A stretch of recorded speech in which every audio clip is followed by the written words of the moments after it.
Welcome, everybody, to Dead Talk Live. And today it is my honor to have our very special guest, writer, director Camille Griffin, whose movie Silent Night is now available on AMC Plus. Camille, thank you so much for being our guest. How are you doing today? Hi, John. Thanks for having me. As you can tell, I'll try not to shout around the house while we're being. That's totally fine. Uh, My kids are just home from school.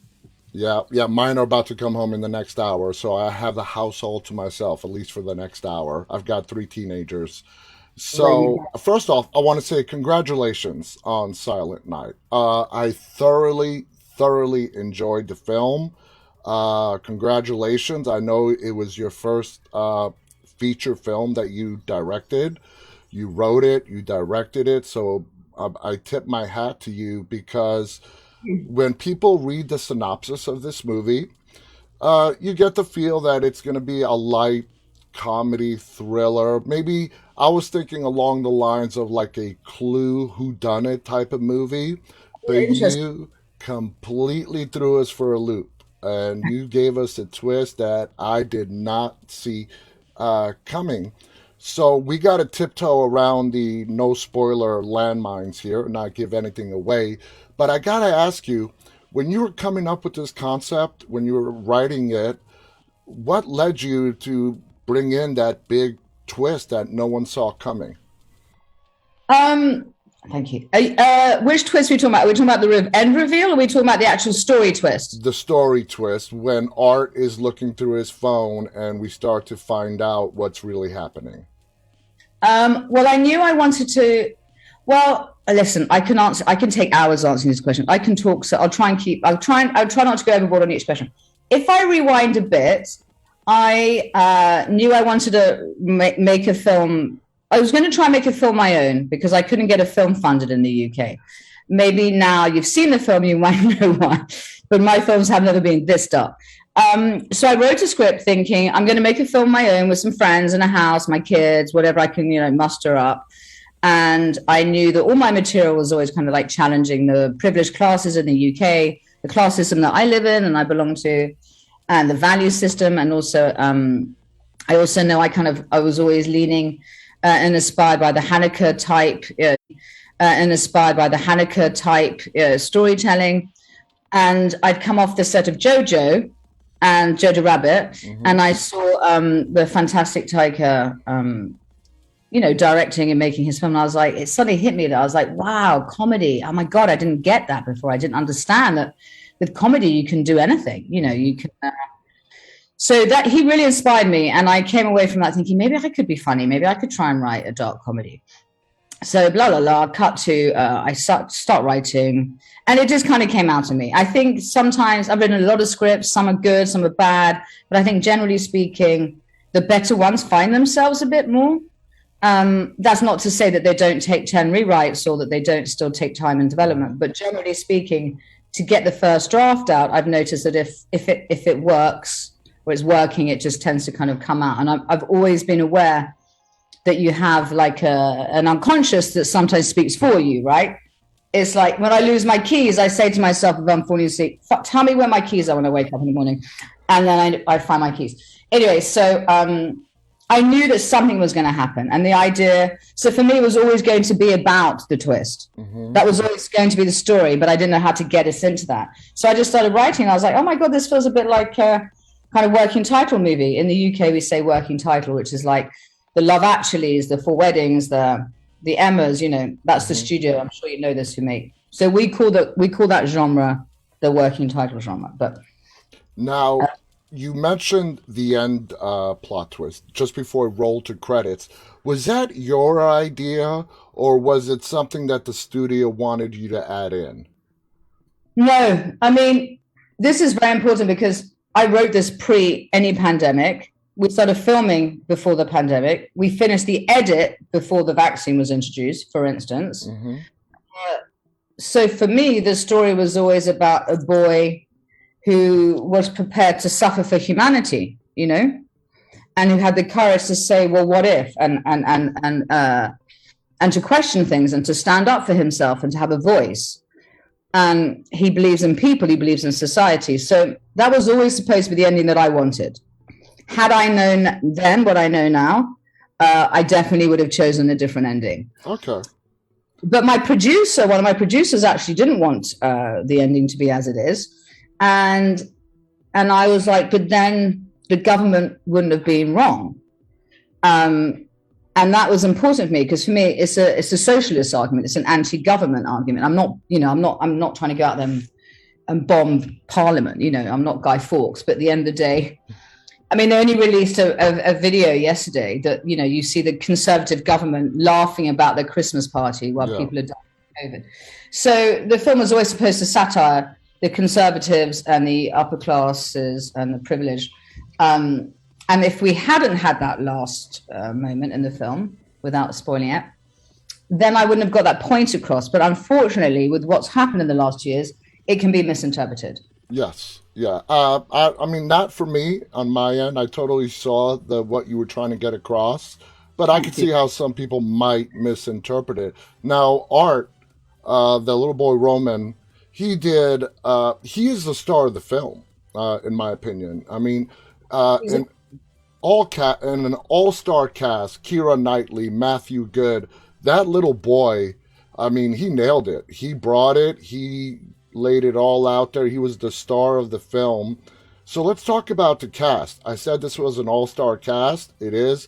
They were all fantastic. I'm a huge Keira Knightley fan. I mean, huge Keira Knightley fan. She was great. What did you have total control of who you casted, or was it a collaborative effort? I'd say the whole film was a collaboration. I mean, I think, Matthew Vaughan's an extraordinary filmmaker. He's not just a producer. He's a writer. He's a filmmaker. He's an artist. Like he's a musician. He has a lot of opinions about a lot of things. So I was never going to get to make the film I just wanted to make. But where Matthew is brilliant is that he goes, "What do you want?" And I go, "Well, in a magical world, I want Keira Knightley." And then 2 months later, he's like, "Oh, Keira Knightley's read the script." And I'm like, "What? Are you kidding?" I mean, I've been waiting 25 years to make a movie, trying for 25 years. And then he goes, "Who do you want to sing the Christmas song?" I was like, "Well, it's got to be Bublé. He's Mr. Christmas." 2 months later, "Oh, Bublé sang." I mean, it's like he's like a miracle worker. But he's also opinionated and strong, and what he is he's thorough.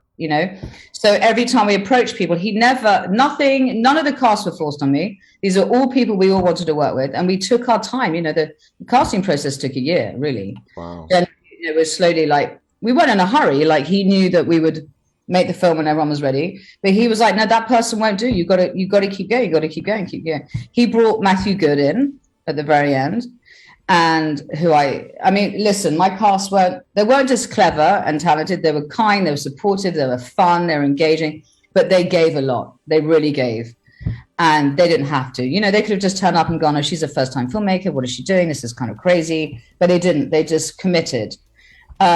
So I was really blessed in that experience, and the film would have happened without them. No. But yeah.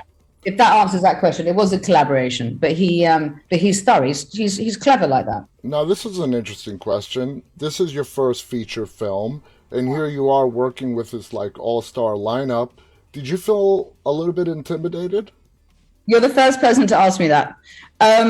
No, I mean, yes, for about 20 minutes. I feel scared when I go and do a Q&A or I introduce a film. I'm scared before I stand on that stage. Once I'm on the stage, I'm fine. And it was a bit like that. Once I was on set, I was fine. I'd been a camera assistant for 13 years. I used to be a clapper loader when we still made films with. So as a clapper loader, in the UK, they call it second AC, I think in America. I loaded all the films and I was always doing the board. I was always sitting at the actor's feet. So ever since I was, 21, 22, I've been on set and I've made short films and I've watched people make films and commercials and television and I saw great actors working. So for me, they're just people, they're people. Mm-hmm. So I wasn't intimidated. I mean, I was nervous, but I also knew that I couldn't fuck about, right? I couldn't do a bad job and I also knew, sorry, I think I knew a lot, that I didn't have long to prove myself. I think when I noticed this as a crew member, if your director walks on set and they don't know what they're doing, or they don't take advantage of all the opportunities you have, the crew, they're done. and then you never win them back. Yeah. And I knew that about the crew, and I knew that about the cast. I thought, okay, I've got to prove myself very quickly. And I think I did. I'm not trying to give myself credit there, but I think I did, and I think they trusted me. And I think we were all lucky. We were a good team, you know? Yeah. Now, let's talk about Art's character, Roman, that little boy. He is the star of the film, surrounded by stars like Keira Knightley, Matthew Good, and so on. As the director, and you were working with him on the set, his role being so critical to the story, did you have a lot of one-on-one time with him on how to explain how you wanted each scene done? Did you find that little boy really caught on quickly? Explain the interactions between the two of you. I'm going to surprise you, okay? But I have to make a call to surprise you first, because I don't think you know this. Oh, yeah? Yeah, I don't think you know this. Marcy, can you get Roman? He's my son. Did you not know that? Oh, no, I didn't. I did not know that. You didn't know that. All the boys are. Marcy, would you grab Roman a sec, please? Roman, unfortunately for Roman, he's my son, right? And which is why I was on the set of JoJo. And he wanted to start acting a few years ago. You know, he decided when he was 9, he wanted to act. And my husband's a cinematographer, and our friend put him up for a job, which he didn't get. But he was like, "Oh, I really want to act." And we were like, "Oh dear, not a good idea." So I said to my husband, "Let's just hope he forgets about it." He kept asking, "I want to act." So we helped him meet an agent, and he auditioned, blah, blah, blah. 2 years later, loads of auditions, he got JoJo. But he's good. I knew he was good. And I spent a lot of time doing all his tapes and auditions with him. So we built up this relationship as mother, son, or as filmmaker, actor, who knows. But he's brilliant. So I wrote this role for him because, like I said, I thought I was going to make it for no money. It wasn't until Matthew came on board. So we did have time together. But actually, weirdly enough, I usually help him prepare because I was so busy. I couldn't. Can you come and say hi to John? He was like, "What about that little boy?" This is live though, so Roman, I want to say, Roman, you did a fantastic job as Art, and I did not know that Camille was your mom until she just told me now. Yeah, so I only got the part because I'm a child. Let me ask you, was it weird working with your mom as a director? Yes. Yeah. But it was great.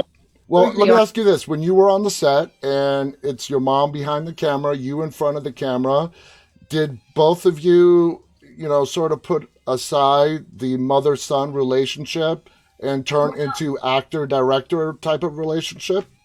Well, I've been doing auditions with my mom for years, and it's been like, and she's been directing me in those auditions anyway. Well, you did a fantastic job. You were the star of the film. Like I just have been telling your mom, the whole story revolves around Art and him being the last real character who has some humanity left in him. And you pulled it off brilliantly. And I just want to say, hats off to you. You did a great job. Thank you. Thanks. That was awesome. Now, Camille, how was it for you as the mom directing your son? Well, I was telling someone earlier that I kind of knew that do you know what my biggest fear was like? Was he going to listen to me? Would he listen? Because he doesn't always listen because I'm his mum. Of course, he's not supposed to listen to me. As soon as he saw the rest of the cast listening, he just fit in. He was like, "Oh, they're important actors and they're listening and they trust us." So, and he was amazing. And then I think one day on set, one of the first days, I turned around and I said to him, "You don't know your lines very well." He went, "I do." I went, and I suddenly realized I'm the person that usually helps him learn his lines. And I was like, no one's got it. I was like, he doesn't know his lines because no one's helped him learn his lines. But the good thing about Roman is he's very bright. He's very emotionally bright. He's very connected to the darker side of things. And he gets it and he's thorough. But I think the thing is, I was tough on him at times. I'd be like, "You can do it better. Come on, let's do it again." But I did feel on set that it was like working with an actor who I just knew well. Mm-hmm. I didn't feel like I was forcing him into something or he was forcing his way through something. It felt, and the good thing about being on set with that many people and that kind of crew and that many actors is that he then belonged to the film. Yes. And I love that about filming, that suddenly my kids belong to an environment, they belong to other people, and he had another mother, he had Kieran. And I think there's something quite beautiful about seeing him independently of me, having that experience, you know, and they were very close. You know, she was incredibly kind to the kids. That is amazing. Now, when you started writing this, was AMC already in the picture, or RJLE Films, or did you start writing this? You had no distributor, nothing. You put the story together, you pitched it, and that's how everything fell in place? I mean, I literally was going to make it. Like I said, I was going to try and find like $100,000 and make it for 2 weeks. I had friends who are actors because I'd been working in the industry, like I said, and because this was my last attempt to make a movie. And I said to my husband, Ben, do you think I should ask Matthew Vaughn for advice? And he said, I don't know. I don't think it's Matthew's kind of movie. I was like, no, but he's really clever. I should ask for his advice. But he was busy, Matthew. Anyway, I did. I reached out to Matthew because when I was a camera assistant, I'd worked on Layer Cake. And he'd been close to my husband over the years, but we hadn't seen him. So anyway, cut a long story short. Matthew read it and called me and said, let's make your film. And I was like, it was like someone saying you'd won the lottery. For me, that's what it was like. Oh. And I called my husband. I was like, Matthew, do you think he means it? He was like, yeah, I think he means it. And it was life-changing. So that was the first thing. So when Matthew does things, I think he likes to do things at his own way. Mm-hmm. And we didn't have a distributor because he brought on private finance. He brought some of his own finance. He brought some of Trudy's finance. So there was different. So it wasn't attached to a studio. And then obviously we filmed it, and then the pandemic kicked in, and then we started showing it studios early cuts. And then we kind of finished it last Christmas. And we showed the studios, the major studios, and they were like, wow, yeah, that's amazing, but there's no fucking way we're touching that. Excuse my language. Like, no way are we touching that movie right now. And I get it. They were right.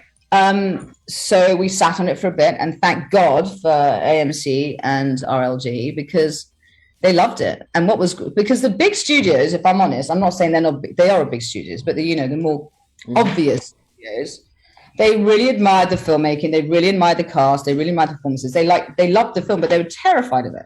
Well, yeah, distributors look at things from a completely different lens. Yeah. And then by the ANC and RLGE, I was waiting for them to say that. I'm like, are you not fighting about that? No, we're fine. What about? No. They just loved it. And I was like, wow, we have found the right home. Thank God to them, because I don't know if this film would ever come out otherwise. It did. And that's a great story. Now, the film takes place on Christmas. It could have been, it didn't have to. I mean, Christmas was not essential to the plot line. Was that your writing right from the beginning? You wanted it to be a Christmas story in a way? Yeah, I knew it had to be the New Year. I mean, I sat down, as you do, and you say to yourself, well, what's a really important time of year? And it's either New Year, because it's the new beginning, or it's Christmas. And I was juggling between the two. And I thought, well, what's good about Christmas is that I think as I've got older, I've got better about this. But for a long time, I used to feel like I missed people. I felt bad. I hadn't seen this person for so many years. And do we all need to go out on the streets and save everyone? And like Christmas is a time of year where you reassess things and you start to question yourself and you try and be your better self, right? Mm-hmm. I knew that would then lend well to the story, that if we're meeting people, and it's a time when obviously people come together, and it's emotional, and it has a lovely ambiance to it, and it's sentimental, and it's supposed to be jolly. But we all know that Christmas is hell for some people. Actually, I was just telling my wife, it seems like every December there's like an air of stress you can feel with everybody. Everybody's just stressed out around the holidays. Yeah. And that's why, I think with Silent Night, it's like the perfect commentary of not only are people stressed, because even if it was a normal Christmas, now you have this added stress of what they're facing in the film, and I thought it blended in perfectly. Oh, good. I'm so pleased. Yeah, because I do know that there's that magical time, isn't it, after Boxing Day? I don't know what you call it in America. Is it Boxing Day? 7th until 28th. Yeah, no, we don't. I'm looking at my calendar here. It's not something we celebrate here in the U.S. Celebrate it, but that's the time when no one goes to work, the shops are shut, right? Christmas is over, but you get to actually just chill because most of the family have gone, and you're like oh wow, like the streets are empty, you can go for walks do you know what I mean? And that's the time that I love about the holidays, is the time when, so I think there's something very powerful about the Christmas spirit or the holiday spirit, or Yeah. yeah. So And it tied into the genre, you know? yeah, absolutely. Now, I don't know if I would call Silent Night a horror movie. I don't think it's a horror. It's more of a drama thriller, is more accurate with it. There's a lot of commentary in this film, and you touched on it on some of the points you mentioned earlier. Sort of the elite upper class getting the, I don't know what the right words, the treatment that the upper class people will get to not suffer, as opposed to people who don't have resources, money, are left out to fend for themselves. Exactly. Was the social commentary, along with other social commentary in the film, very important for you to tell? It was very important because I don't know, I mean, I'm sure you know this, but like last year or the year before, no, it was the year before, our government took us out of Europe, you know? Yes. There was Brexit, and Yeah. it's supposed to be inspired as exit because people are supposed to realize it's Brexit, but basically, which was a kind of metaphor for that. But my mother's French, you know, I have a French passport, so I feel as much French culturally in a way. I mean, I'm English, but I feel akin to my European side. So I was very upset about that for that reason, but mostly I was upset because one of the reasons why England left Europe is so they could get rid of the refugee problem. They don't want any refugees here. Yes.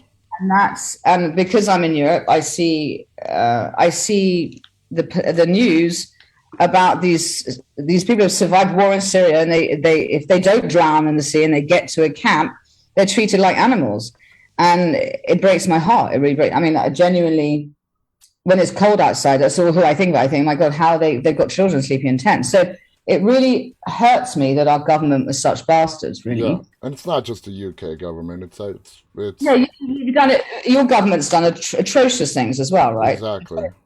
Atrocious. So, but I also know that I'm sitting in a nice house and I've got a nice life and I've got 3 nice kids, and I'm not out there as an activist, feeding the poor, in the camps working. So there's also that element of, well, what does that say about me? You know, it's easy to have these belief systems or these politics, but am I doing anything about it? Exactly. So I thought, well, at least if I make a film where the conversation's there, at least people can have the conversation. And maybe that's the least that I can do, is like, let's have this conversation. But unfortunately, like we were talking about earlier, the conversation's been dragged into another direction, which actually I think is very naughty of some people, because actually this film, if people allowed it to have its message, is actually quite a powerful message, which is like, let's let the privilege take care of someone else for once, you know? Now, the second character next to Art, who really has a conscience and is sort of disregarded by everybody else, is Sophie, played by Lily Rose Depp, who's Johnny Depp's daughter. Yeah, she's amazing. She was amazing. Her character was amazing. She also had a dilemma. You know, her character had a dilemma in the film in what she was dealing with and the circumstances around her. How did you go about shaping that character? Well, that carries a bit of heartbreak for me, because in my script that we shot, she doesn't take the pill. Okay.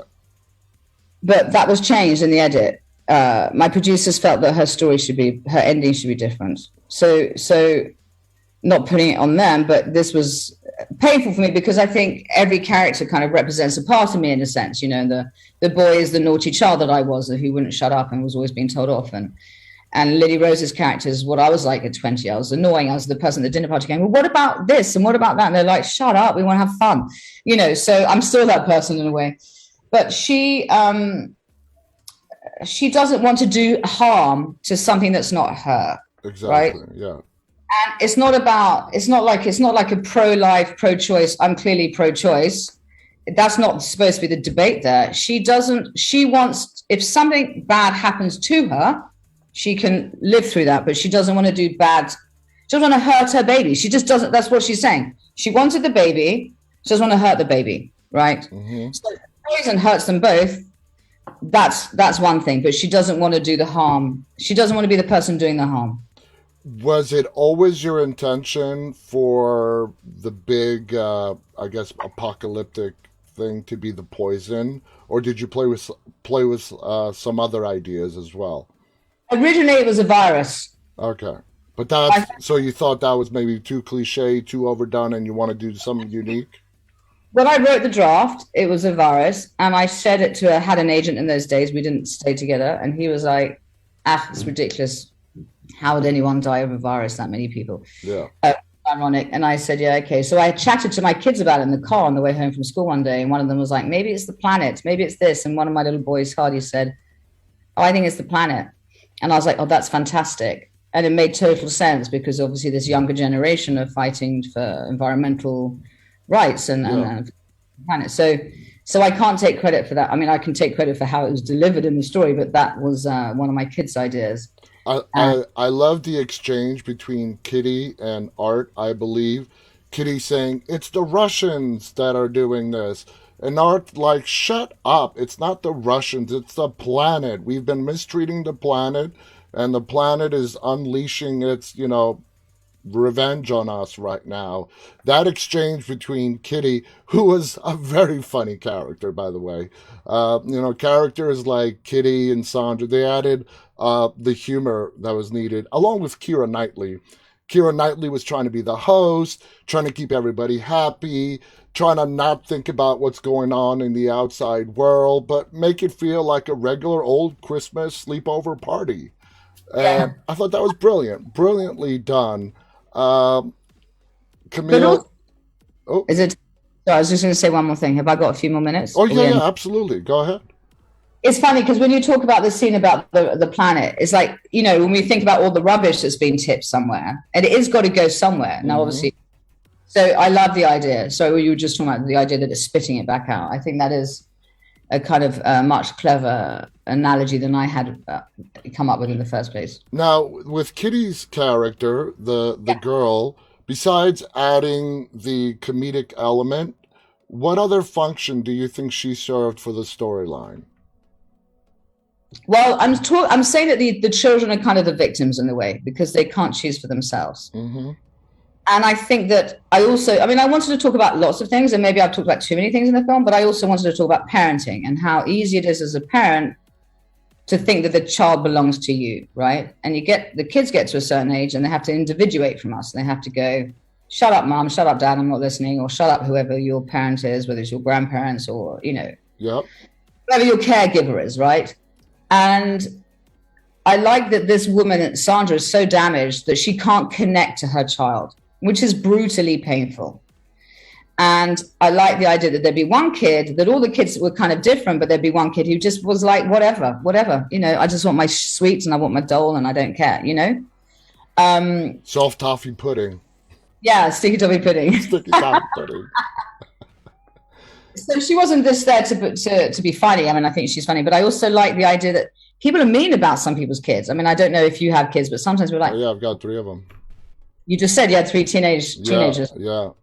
You're like, let's get so and so over. Oh, but their kids are a nightmare. Do you know what I mean? Like, Hmm. generally don't admit sometimes, you love somebody, but their kid's a nightmare. And you love them as a person, but then you see them as a parent. You're like, how can that great person be such an annoying parent? They don't tell their kids off. They let their kids trash your house. Do you know what I mean? So Totally.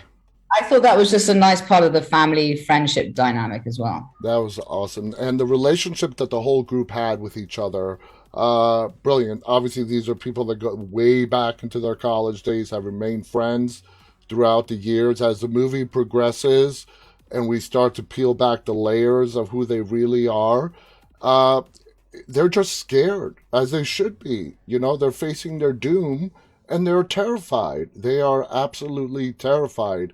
And you did it brilliantly, Camille. I cannot encourage our viewers to watch this any more than I have. It's called Silent Night. It's available. Is it exclusively just on AMC Plus for right now? I think it's on AMC Plus, and then it goes. I think it's on their exclusive window for a period of time, not long, and then it goes to AMC. Okay. But I think there's ways of downloading it. Yeah, AMC Plus is very popular here in the US. I don't know how popular it is in the UK, but guys, iTunes will have it. I think it's going to go on lots of different platforms, and I think it might even still be in the cinemas. But I know it's going to the public platforms pretty soon. Absolutely. It was released December 3rd. I mean, just barely a week ago, not even. So, guys, check it out. It's called Silent Night. It's not a bloody, gory horror movie. It's a movie with a lot of twists and turns. You're going to thoroughly enjoy it. I highly recommend it. Camille here wrote it, directed it. Congratulations on this being your first feature film. You did a brilliant job. I look forward to seeing a lot more of your work in the future. Thank you Uh, so much. and I'm glad you got the break. I'm glad you finally got the break you deserved and you got to write and direct this film. I couldn't be more happier for you. That's And, incredibly kind. Thank you. and I loved it. Thank you so much. Any final thoughts you want to share before we go? I don't think so. I mean, like I said, I can talk for hours, but no, I think they probably want to go and Well, they want to watch the movie now, right? So I should shut up. yes, go watch the movie. If you're looking, like I said, for a great Christmas movie, check out Silent Night on AMC Plus. I want to thank Camille, thank all our audience who tuned in live, and those who will be watching this later on. Until next time, on behalf of Camille and myself, stay safe and stay walking. Bye, everybody. Take care.